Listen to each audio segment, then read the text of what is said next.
Okay, I'm back in this video with the amazing Richard Williams. Richard Williams from Xenophon Press, who publishes all the old masters stuff that we all need to work from. And we're going to dive into the mysteries of the Piaffe. Also stick around for the end, because we're going to give you the hack on how you use a person on the ground and a person in the saddle to really ensure that you and the horse understand what's going on and don't end up kicking and pulling and leaving it to chance and end up frustrated and crying in a corner, which has happened to a lot of us. We're going to give you the hack to a really smooth learning curve for your Piaffe. So please do stick around to the end. And if you like it, thumbs up. If you've ever sat in the galleries at the Spanish riding school or had a vantage point where you're watching a horse doing Piaffe from above, the horse from the ground, when you're standing on the ground, the horse appears to be piaffing straight ahead. The horse is not piaffing straight ahead. Couldn't agree more.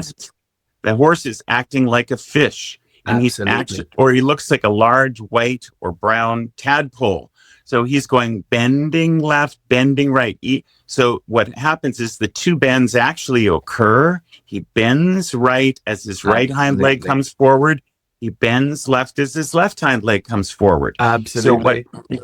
So what happens is he's getting this push power, whether he is bent, and it is this flexibility of the sides that happen. But it looked straight from the ground, totally. Right. But it ain't. Right. But yeah, it's an optical illusion. Yeah.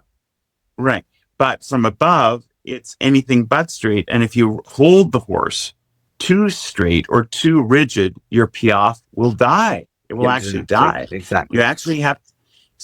So this is why. And one of the things that he says, it's only one sentence. He says that it is so important that the horse learn to do this with its sides and flanks being flexible, stretching and contracting, stretching and contracting.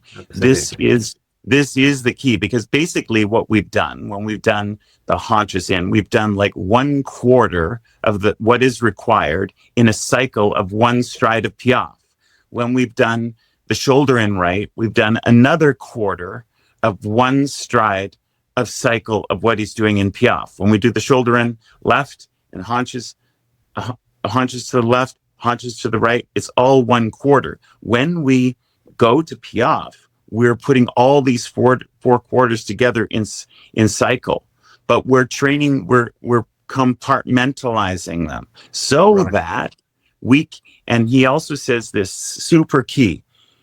He says this: your shoulder in left, even if you think it's really, really great, I got a great left shoulder in, I have a good feel for it. Your shoulder in doesn't matter how good it is to the left, unless it is perfectly matched in what you can do to the right. And your haunches in to the right, which is amazing. And then you say, well, I have a really crappy haunches in or croup to the wall to the left, and it hasn't come along. Neither are good. Neither are good unless they are matched. And what I would say to that, because he's totally right. Of course he's right. He's like Gavinier, he's right about everything. He sitteth on the right hand of God. He is right. I'm a great believer that in that old world of gentlemen and grooms, there was a ton of backup being done by the ground crew, so that Formula One driver, the Comte de la whatever, or Lord Puff Buttock, or whoever it was who was sat up there, could do it and impress the ladies. But we have to be both groom and gentleman. We have to. And so one of the great things that is not so helpful, I think, in modern dressage is they try and start us as the gentleman, meaning to ride the bugger first. I generally find it's easier to do it in hand first. Let the horse understand before you put your monkey butt up there, and he's got to deal with monkey butt plus new concept. Then add monkey butt with monkey on the ground, then come away. And then if there are problems, monkey on the ground can come in and help. And then little by little, it can end up looking like a kind of La Guerinière ideal. But I think it can be quite sadly misleading, because as you said earlier, these books were being written by gentlemen experts for gentlemen experts, who the presumed audience for these books was people who already had a lot of knowledge. It wasn't like your niece aged 14 trying to train her pony. That wasn't part of their universe. And we now have to make these things accessible for the 14-year-old pony clubber who would like to know this. And what do? So all of that stuff that the grooms were doing before Monsieur Guerinier entered the arena even, of course, is not explained. People like Oliveira came along and said, actually, we if we do these preliminary things first, it'll help us. But I do agree that everything that you say is completely right. It's just that if we start that way with a rider who isn't yet really fully familiar with all this stuff, my God, are you just going to fill their head with what? Right. And then it gets stressy and they abandon it and go show jumping because it's easier, right. Or endurance. So to that end, unless you personally have a groom that you pay, and the groom is familiar with horsemanship, right? Which that's not many of us, right? If any of us, unless you do that. When I have people come here for a retreat, the lesson begins in the stall. It begins in the stall because I watch how the rider is making the horse yield to their greater presence, even though they weigh 120 pounds and the horse is 1,200 pounds. So the horse has to yield to the presence of the rider or the handler on the ground. Really, ideally, you want to do that in the stall, the way that you lead the horse to and from the arena. Absolutely. And then do the work in hand. Why do we have to do this work in hand? We have to do the work in hand because when the horse has got the work in hand, they do not have the burden, of the unfortunate burden of 120 or 200 pounds on their back when they're trying to learn something. So they need to learn this progressively under an ascending weight, right? Absolutely. We don't want to start with, let's put 150 pounds on here and make it really hard. And the horse has got, questions about, do I really have to do this? So really, ideally, this is the problem that I have found that people don't understand about work in hand. They think, oh, I want to do in-hand work because I want to avoid riding, or I want to do in-hand work because I think it's really cool. People should... Well, it is really cool. It is really cool. But to get the best product, people who are really, I'm really a rider and I really want to ride and I only want to ride, I don't need to do that in-hand work. Well, you're skipping steps, really. Indeed. And so what people need to do is they need to do the in-hand work, and right after the in-hand work, they need to get in the saddle and then do it in the saddle in that order. And if they have trouble, they either retreat to the next easier exercise and reteach it in hand, or they get a little helper from the ground saying, this haunches in left, or renvers, or haunches out.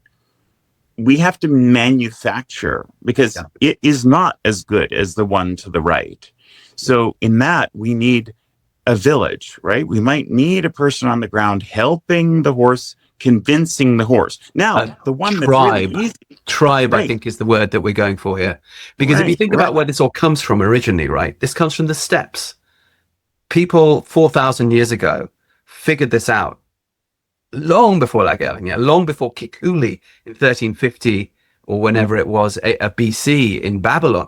There were families of people out on the steppe figuring this out. Thank heavens they did, because then we don't have to figure it out ourselves. And of course, what were they doing? It was grandma and grandpa directing things. And then you had mum and dad probably on the ground with daughter on top, helping to transfer the aids to the horse, until you got to the point where granddad or grandma with an arthritic hip and has had 25 kids and, perhaps doesn't sit quite as well as she did when she was 18.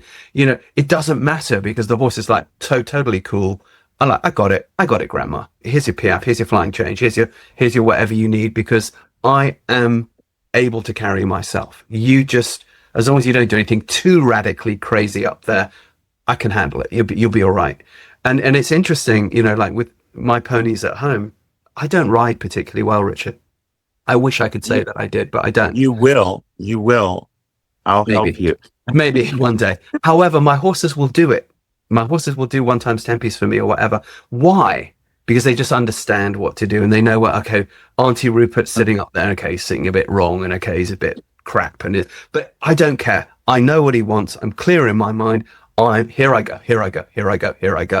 Because basically it's the in-hand work, you know, and having a tribe of people, we're a team. We're lucky, you know, it's me and my wife, and we've got other people around us. But I'm not under no illusions when I'm riding those things that it's because I'm this great rider. It's only because the horse is clear in their mind and their body about what to do. And they're like, they can roll their eyes a bit at me going, oh God, there goes Rupert again. No worries, I'll give him that thing because I'm a generous-minded horse, you know.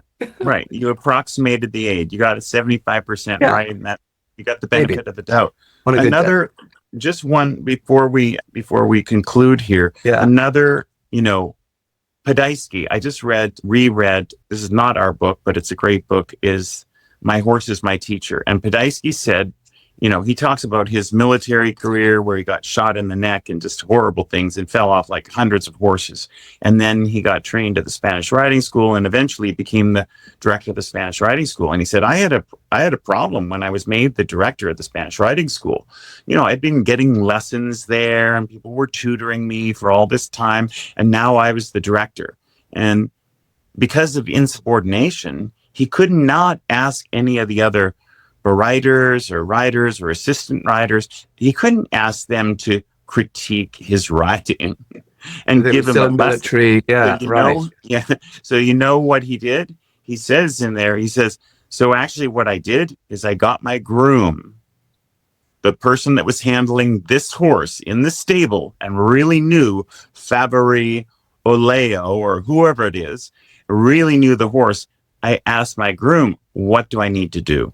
When I ran into a difficulty, so that groom that knew the horse inside out, had been grooming it, had been lunging it, had been working it on the ground, that person was the expert. That was the expert. Absolutely. On that horse. And so I thought that was really, he's like, because, you know, we were expected to just get on and only do the riding portion. Not that they didn't do some work in hand, but when push came to shove and he couldn't figure something out, that was very interesting that he actually gave the grooms that credit. Would that it were always so. And by the way, viewers, Podhajsky's book, you also publish that one, don't you? No, we don't. It's My Horse is My Teacher's, that one. Okay, because I forget which one of his I've got here, but they are great to work from. The main one that's kind of a Bible that everyone should read, even if it's tough going, is The Complete Training of Horse and Rider. That's the one. Yeah. Yeah. Okay. Yeah. Right. All right. I want to go next to, if you have time, and if you don't have time on this one, we'll do the next one. But I want to go next to La Guernière Square. If you liked this conversation, please do support us so that we can create more content. There's a thank you button below. If you would like to send us a couple of bucks through there, it will greatly help us produce more content. It will also help us if you like, and it will also greatly help us, and it costs you nothing, to subscribe. I know it's annoying to have the YouTubers constantly banging on about this, but it does make the algorithm notice, and it does make it push the videos out to more people like you and me who need to know this stuff. If you would like to take a free intro course into how to apply all this cool old dead dude stuff, all this old master stuff to you and your horse, and have a great time doing it, click on the free intro course link below for heliosharmony.com. And if you want to come work with us and our ponies and learn how to do all this stuff firsthand with us, and it's fun, again, just email us. You'll find a link on heliosharmony.com. Last but not least, do make sure you go and check out Xenophon Press and all the amazing titles that they have, which are also cheap, by the way, on all the old masters. It's an incredible library. You need it. We need it. No, they don't sponsor this podcast, but they are an incredible resource. Xenophon Press, my friends.